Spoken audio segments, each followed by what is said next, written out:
Episode 74 shooting cancel. विधि ने TV पर news देखना बंद कर दिया और वो अपने काम पर फोकस करने लगी। उस दिन मेघना और विधि के असिस्टेंट अंशिका विधि के साथ पब्लिसिटी शूट के लिए टेलीविजन स्टेशन गए। टेलीविजन स्टेशन का इंचार्ज एक मोटा सा आदमी था। वो अपने हाथों को आपस में रब करता हुआ बोला, मेघना मैम और मिस विदुषी, मैं माफी चाहता हूँ, शूट तो कैंसिल हो गया। क्या आप दोनों को स्टाफ मेंबर ने इस बारे में इन्फॉर्म नहीं किया? कैंसिल? क्यों? मेघना ने चिढ़ते हुए पूछा। अब मैं आपको कैसे बताऊं? इंचार्ज ने विधि की तरफ मजबूरी में देखा।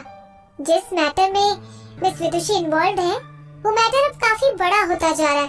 हम अपनी रेपुटेशन और व्यूअरशिप को ध्यान में रखते हुए किसी और को इस काम के लिए ढूंढने का डिसाइड किया है। तुमने किसको ढूंढा है? विधि ने उस इंचार्ज को बीच में टोका। ऑफ कोर्स, मुक्ति को। पीछे से सूट और लेदर शूज पहनकर चेतन मेहता कॉन्फिडेंटली रिकॉर्डिंग स्टूडियो में वॉक करता हुआ बाहर आया। वो थोड़ा साइड हटा और अपने पीछे फूल वाली ड्रेस में लड़की को आने का रास्ता दिखाने लगा। वो फूल वाली ड्रेस में मुक्ति थी। हम फिर से मिल गए विदुषी।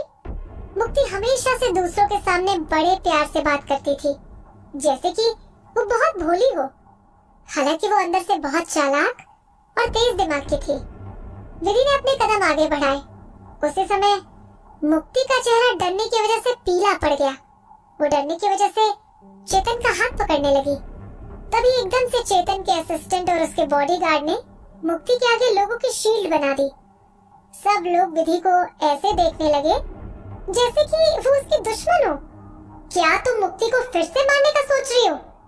चेतन की आवाज पूरे कॉरिडोर में गूंजी। कॉरिडोर में आने जाने वाले लोग विधि को देखने लगे और उसकी तरफ अपनी उंगलियां उठाने लगे। एक बार फिर से विधि ने मुक्ति की एक्टिंग को नजरअंदाज कर दिया। वो वहां पर शांति से सब कुछ सेटल करना चाहती थी, लेकिन मुक्ति ने एक ही सेकंड में आने जाने वाले लोगों के सामने विक्टिम कार्ड प्ले करके विधि को खराब बना दिया। विधि अपना पेशेंस खोने वाली थी। तभी मेघना बीच में आई और विधि के सामने आकर खड़ी हो गई।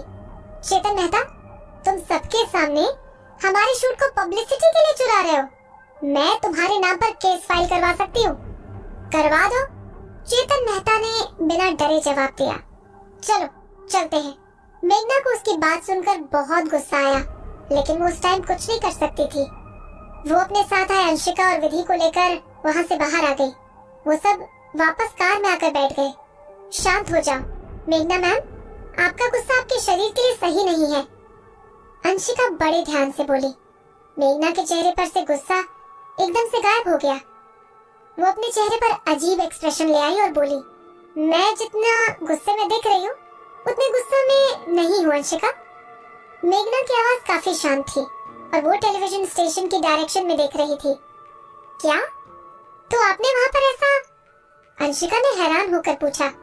मैंने वहाँ पर ऐसा गुस्सा इसलिए किया जिससे कि वो हमें कमजोर समझने लग जाए और अपने बॉडीगार्ड्स को हटा ले। मेघना अपनी बात समझाते हुए बोली, तभी तो हमारे आगे का प्लान सक्सेसफुल हो पाता। लेकिन मेघना बोलते हुए चुप हो गई और विधि की तरफ देखने लगी। विदुषी, तुम्हें एकदम से क्या हो गया था?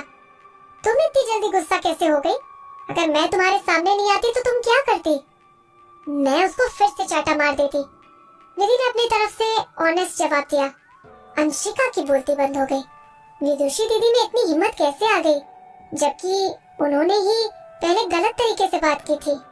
मेघना अपने माथे पर हाथ रखकर सोचने लगी, ये छोटी सी लड़की अपने आप को क्या समझती है? मैं मानती हूँ कि अपने लिए स्टैंड लेना अच्छी बात है, लेकिन इस गुस्से के साथ तो सब खराब हो जाएगा। वो विधि से बोली, एक काम करो, इस बात को भूल जाओ, हम अपने नेक्स्ट शूट पर चलते हैं। मुझे लगता है हमारा अगला शूट भी कैंसिल हो गया होगा। विधि शांत होकर बोली, अगर चेतन ने उनसे एक शूट छीन लिया है तो वो पक्का बाकी भी छीनने की कोशिश करेगा। अपनी पुरानी जिंदगी में विधि चेतन की पार्टनर थी। वो चेतन की हरकतों को अच्छे से जानती थी। चेतन किसी चीज को हासिल करने के लिए अपनी पूरी जान लगा देता है या फिर कुछ भी नहीं करता, और इस मोमेंट में चेतन ने उनके पीछे पड़ना शुरू कर दिया था। ये लोग अपनी हद से बाहर जा रहे। बेशक अगर विधि मैम के फेवर में पब्लिक नहीं है, इसका मतलब ये तो नहीं कि पब्लिक किसी सेलिब्रिटी को क्रिटिसाइज नहीं करती। अगर वो चाहते तो इस मैटर के खत्म होने का वेट करते, उसके बाद रिकॉर्डिंग रिलीज करते। लेकिन ये लोग बहुत खराब हैं। अंशिका ने अपनी ओपिनियन उन दोनों के सामने रखी। तुम जो बोल रही हो वो सच है, लेकिन इस बार मैटर थोड़ा डिफरेंट है। दीवा विधि का नाम इस मैटर में इन्वॉल्व हो चुका है। मेघना ने अंशिका को समझाया। विधि ने चुपचाप एग्री करते हुए अपना सर हिलाया। ऐसा उसने इसलिए किया क्योंकि वो अपनी पुरानी लाइफ में बहुत अच्छी थी, लेकिन विधि के मरने के बाद लोगों ने उसे भगवान बना दिया था। डेथ होने के बाद विधि लेजेंड बन गई और सब लोग उसे परफेक्शन के तौर पर रिप्रेजेंट करने लगे। अगर कोई भी उसके बारे में गलत बोलने की हिम्मत करता तो लोग अपनी एड़ी चोटी का जोर लगाने लग जाते, और जाहिर तौर पर विदुषी ने विधि की छोटी बहन को चाटा मारा था। तो हमें क्या करना चाहिए? अंशिका परेशान होकर पूछने लगी। हमें अपनी नेक्स्ट वेन्यू पर जाकर वहाँ की सिचुएशन देखकर आनी चाहिए, विधि ने कहा।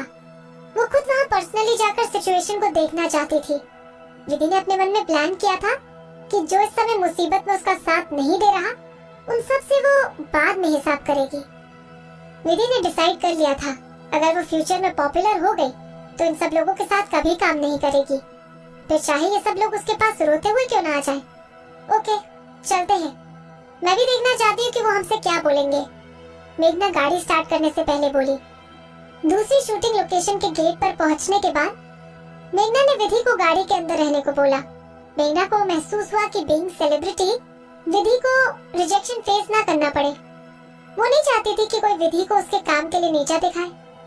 विधि गाड़ी में ही बैठी रही और सब कुछ चुपचाप देखती रही। मेघना और अंशिका 4 कंपनीज और 2 एडवर्टाइजिंग एजेंसी के पास गए, लेकिन सबने विदुषी का शूट कैंसिल कर दिया था।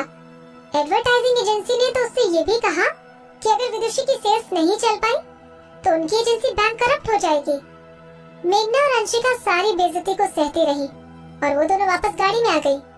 मेघना ने अपने एक्सप्रेशन से विधि को कुछ पता नहीं लगने दिया। वो मुस्कुराते हुए विधि से बोली, विदुषी, तुम्हें फ्यूचर में और भी चांसेस मिलेंगे। हालांकि ज्यादा समझदार ना होने की वजह से अंशिका अपने गुस्से को संभाल नहीं पाई। उसके एक्सप्रेशन और उसकी लाल आंखों ने विधि को सब कुछ बता दिया था। विधि अपने आप में उदास महसूस करने लगी। विधि को लग रहा था कि उसके साथ वाले लोगों की बेइज्जती उसकी वजह से हो रही है। वो तीनों गाड़ी से विधि के अपार्टमेंट आ गए। मेघना ने विधि को कुछ नहीं बताया। वो बस बोली, मैं तुम्हें कुछ दिनों के लिए ब्रेक दे रही हूँ। इन दिनों तुम आराम करना और थोड़ी बहुत प्रैक्टिस भी करते रहना। फ्यूचर में तुम फिर से बिजी होने वाली हो। ये बात मेघना ने अपने चेहरे पर मुस्कुराहट के साथ कही। विधि ने उसकी बात सुनकर अपने चेहरे पर मुस्कुराहट ले आई और उन दोनों को बाय बोलकर अपने अपार्टमेंट की तरफ आ गई। वो पूरी तरह से थक चुकी थी। विधि ने अपने अपार्टमेंट का गेट खोला और वो जैसे ही लाइट ऑन करने लगी तभी उसके कानों में एक भारी और अट्रैक्टिव आवाज गूंजी। हाय ब्यूटी, तुम्हें देखे हुए काफी टाइम हो गया। ये लुक तुम पर जच नहीं रहा। बॉस, आप यहाँ क्या कर रहे हो? विधि ने पूछा। तभी उसको सोफे पर बैठा हुआ आदमी साफ दिखने लगा। सोफे पर मोहित अपने एक पैर पर दूसरा पैर रखकर बैठा हुआ था। मोहित ने ग्रे कलर का सूट और रेड कलर की टाई पहन रखी थी। वहीं उसके साथ ही टबी भी आराम कर रहा था। मोहित ने अपने राइट हैंड में रेड वाइन से भरा हुआ ग्लास पकड़ रखा था। वो अपने दांत दिखाते हुए मुस्कुराया और बोला, मेरा दूसरी सिटी में काम खत्म हो गया है, इसलिए मैंने सोचा कि तुमसे मिलने आ जाता हूँ। मैं रेड वाइन की बोतल, कुछ फ्रूट्स और तुम्हारे लिए थोड़ा बहुत सामान लेकर आया हूँ।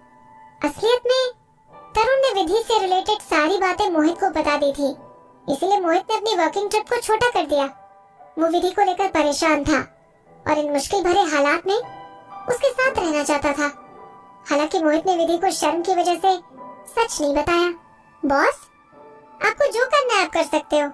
विधि ने मोहित को ऐसे ट्रीट किया जैसे वो मोहित को बताना चाह रही हो कि ये घर उसका है। मैं अपनी प्रैक्टिस करने जा रही हूँ। ये बोलकर विधि उसके पास से अपनी प्रैक्टिस के लिए वर्करूम में जाने लगी। विधि ज्यादा देर तक अपने चेहरे पर झूठी मुस्कुराहट नहीं रख पाई। वो बस कुछ पलों के लिए अकेली रहना चाहती थी। हालांकि मोहित बोला, मेरे साथ चलो, मैं तुम्हें कुछ दिखाता हूँ।